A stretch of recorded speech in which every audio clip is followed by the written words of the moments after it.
What if I told you that you could speak to the universe without using a single word, and that it would listen? What if the deepest part of your mind already knew how to send powerful messages that could shape your reality, open hidden paths, and gently draw your desires into your life? There is a kind of language that doesn't come from the mouth and doesn't need sound. It's quiet, but it moves things. It's ancient, but still alive. It doesn't use words, but it knows how to speak straight to the forces that shape your life.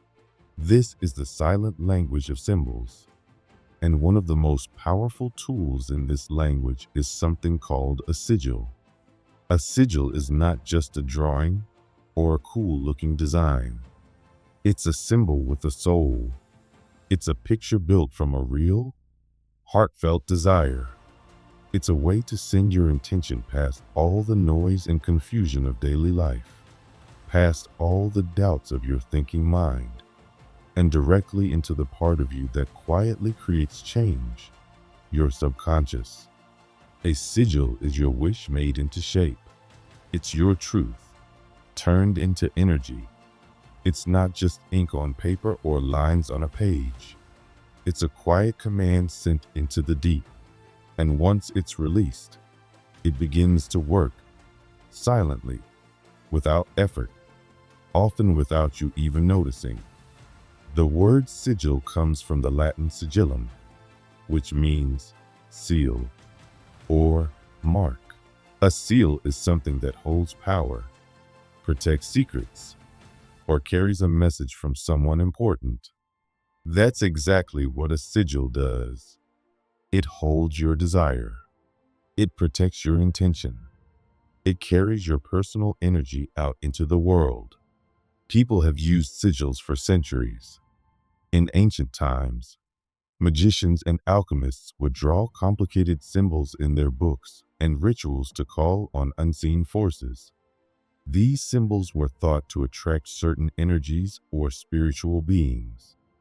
They were powerful, but they were also often kept hidden, shared only with those who were trained to understand them. But in the early 1900s, an artist and spiritual thinker named Austin Osman Spare gave sigils a new purpose.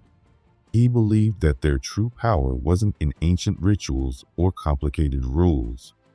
He said the real magic of a sigil is that it can sneak past the part of your brain that overthinks everything and plant a message deep into your subconscious, the part of you that dreams, feels, and quietly shapes your future. Spare said you create the sigil, charge it with your desire, and then forget it. And as soon as your conscious mind lets go, your deeper mind begins the work. This is why sigils are so unique. You don't need expensive tools, candles, or long rituals. You don't need to follow anyone else's system. What you need is simple: a clear desire, a symbol made from your own energy, and the ability to trust. When you make a sigil, you take something that matters to you, like peace, healing, love, strength, or success, and you build it into a symbol. That symbol becomes a personal, powerful map that guides your inner energy toward that goal. It becomes a kind of doorway, not outside of you, but inside, that allows change to begin. Our minds respond strongly to symbols. Look at the world around you: company logos, religious signs, flags, tattoos, ancient art. Symbols are everywhere, and many of them hold deep emotional meaning. A single symbol can bring up memories, emotions, even physical reactions. Why? Because symbols speak directly to the part of your brain that doesn't use logic or language. They speak to the subconscious. They don't need explanation. They are felt. And this is exactly what makes sigils so effective. They go straight to the part of your mind where real transformation begins. When you create and activate a sigil, you are sending a message not only to your subconscious mind, but also to the world around you. You are saying, "This is what I want. This is where I want to go." And you say it not with words, but with energy, emotion, and belief. The process is simple, but powerful. You take time to feel what you want. You design the symbol. You focus on it. You pour your attention and feeling into it. And then you let it go. You trust that the message is already planted, already working. Once the sigil is released, it begins to do its quiet work. You may not see it right away, but things begin to shift. Your thoughts, your feelings, your choices, they start to align with the energy of your desire.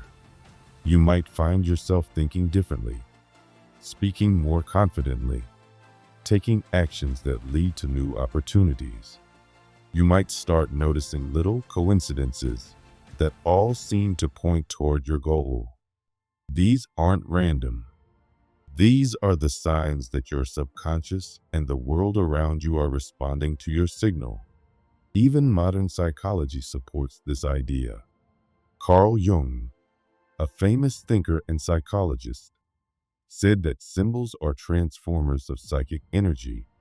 In simple words, he believed that symbols move our inner energy in powerful ways. A sigil does exactly that. It transforms your want, your emotion, and your intention into a simple shape that speaks to your subconscious mind. And that part of you begins to shift everything: your energy, your decisions, your direction, to help that desire grow into reality. From an energy perspective, a sigil is like a small container, or even a battery. As you create it, you fill it with your emotional energy, your focus, your desire, your belief. That energy stays inside the symbol. Then, when you activate the sigil, whether by meditation, visualization, burning, hiding it, or even simply forgetting about it, you release that energy like a soft wave that moves out into the universe. That wave carries your message and starts connecting with people, situations, and events that match what you want. It begins drawing your reality toward you. The secret to using sigils is learning how to combine three things: intention, symbolism, and release. You start with knowing what you want. That's your intention. Then you create a symbol. That's the visual language of your subconscious. And then you let it go. That's how you allow the energy to move freely. If you hold on too tightly, the energy gets blocked. But if you trust the process and allow your desire to flow without fear or control, it begins to work in the background of your life. It's just like using a bow and arrow. You take aim. That's your focus. You draw the bowstring back with strength. That's the energy you put in. And then you release. That's the surrender. You don't chase the arrow. You don't scream at it to go faster. You trust that it's on its way to the target. That's how sigils work, with quiet faith, steady belief, and patient power. Sigils are beautiful reminders that you are not powerless. You are not small. You don't have to wait for life to change. You can create change from within. You can take your desire, your emotion, and your belief and turn it into a symbol that speaks to the universe and to your own soul. You are the artist. You are the magician. You are the one who gives the sigil its meaning and its strength. There's no one right way to make a sigil. What matters most is that it comes from you, from your heart, your feeling, your truth. That's where its power comes from. When you trust your own process, when you follow your own energy, the symbol becomes real, and the change you seek begins to grow, not just in your mind, but in your entire life. A sigil is not just a design. It is your inner voice drawn in silence. It is your energy made visible. It is your intention, freed from fear, floating into the world to find its way back to you, not as a drawing, but as real change, real growth, and real transformation. That's the quiet power of sigils. That's the language that needs no words. Creating a sigil is a quiet yet powerful act. It's not just about drawing a symbol.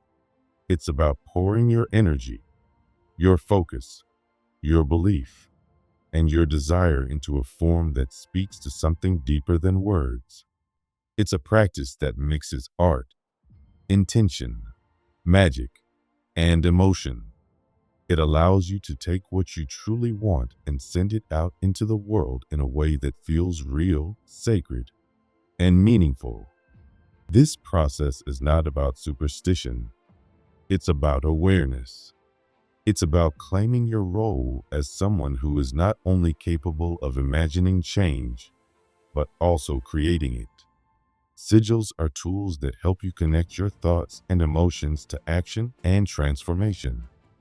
They're reminders that you are not helpless, that your desires matter, and that the universe can respond when you show up with clarity and trust. The first thing you need to do is understand what you really want, not what you think you should want, not what others tell you to want, but what your heart keeps whispering to you when everything is quiet. This can be hard, because sometimes we're used to pushing our dreams aside or watering them down. But this is a moment for honesty.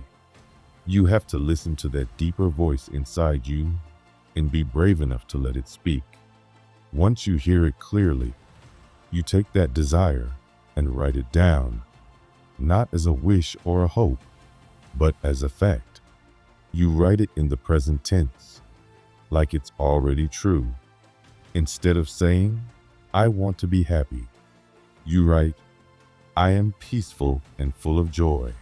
Instead of, "I want to find love," you say, "I am surrounded by love and deeply connected." You don't speak to what's missing. You speak to what's already becoming. This sets the tone. This creates the foundation. Once your sentence is written, you begin to strip it down to its bones. You remove the vowels. You remove any letters that repeat. What's left is a strange, almost unrecognizable set of letters. They might not look like anything important at first, but they hold the core of your intention. They are what remains when all extra noise has been taken away. These letters are what you'll use to build your sigil. This part of the process is quiet and intuitive. You don't need to overthink it. You simply begin to draw. You take the letters and reshape them into lines, curves, and shapes. You can overlap them, stretch them, twist them, flip them, hide them inside one another. You let your hand move freely, without trying to make it perfect. There are no rules. You don't need it to be readable. You don't need it to be beautiful. You just need it to feel right. This symbol is for you, and you alone. It's not meant to be understood by anyone else. It's not about impressing or explaining. It's about expressing.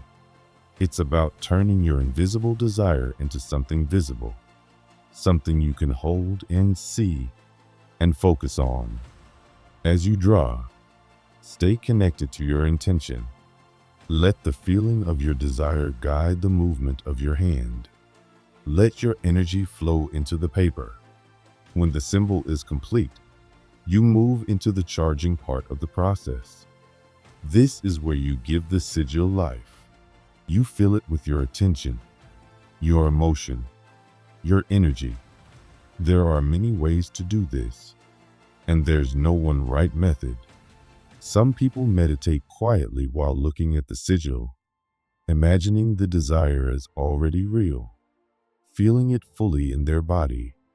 Others charge the sigil in moments of strong emotion, while dancing, laughing, crying, yelling, even during moments of love or gratitude. Some people speak their intention out loud as they hold the sigil. Some play music. Some focus all their mental energy on it in silence.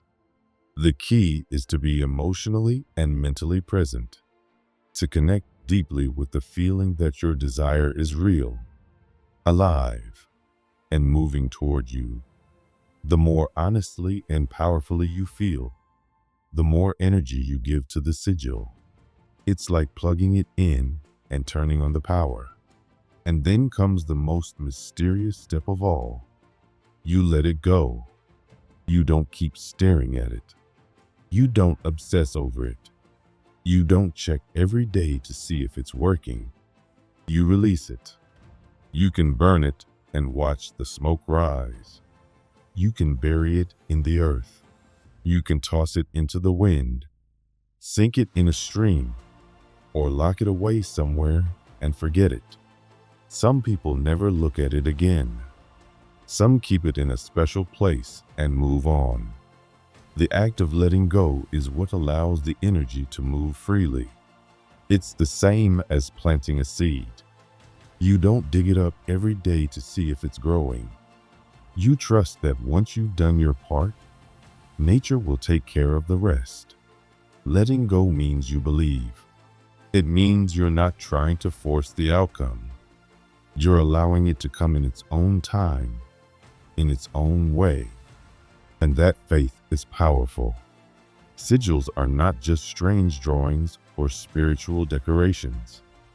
They are part of something much older and deeper. Humans have always used symbols to reach beyond words. Long before written language, people carved shapes and signs into stones, walls, and temples. These shapes held meanings that spoke to the soul.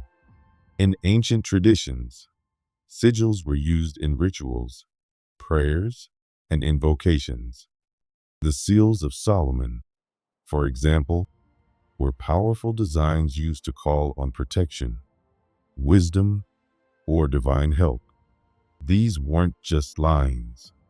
They were living symbols, believed to hold the power of connection between the human and the divine. But sigils didn't disappear with time. They changed form and found new places to live. Today, we see sigils all around us, even if we don't realize it. Company logos are a modern form of sigils. They are symbols created to make you feel something. They're designed not just to be seen, but to be felt. Nike's swoosh makes you feel fast, powerful, athletic. Apple's bitten apple reminds you of knowledge, rebellion, and creativity. McDonald's golden arches create feelings of comfort, warmth, and quick satisfaction. These logos aren't random. They're designed to speak to the subconscious mind, the same place magical sigils are meant to reach. They shape how people think and feel without using any words at all. Sigils are also found in art, music, tattoos, and dreams. Many people use them today in spiritual practices, therapy, and personal growth. Some draw them in journals.